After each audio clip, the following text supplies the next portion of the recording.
Tihtipeale jõuavad meie juurde inimesed, kellel on mure, et nendel augudel on punn, mis punetab, sügeleb, kipitab ning näeb välja, nagu seal sees oleks mäda. Tegemist on odraivaga. Odraiva on laurasunäärmete põletik ning laurasunäärmed on olulised, kuna nad toodavad meie pisarasse õlikomponenti. Odraivast vabanemiseks tuleb see avada.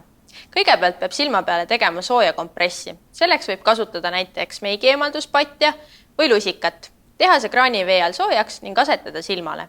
See peaks olema kuskil minutikese. Seejärel tuleb teha laumassaaži. Selleks võib kasutada kas vatitikku, puhtaks pestud käsi või miks mitte ka näiteks kuldsõrmust. Laumassaaž käib ülalaul suunaga ülevalt alla ning alalaul alt ülesse. Lihtsalt silitamisest kasu ei ole, seega pisut tuleks silma peale ka vajutada. Kui odraivad kipuvad korduma, võib eelpool nimetatud nippe kasutada igapäevaselt kas hommikuse või õhtuse hambapesuga. Kui sellest aga kasu pole, tuleks pöörduda silmaarstile, kes kirjutab välja salvi, mis ravib odraiva.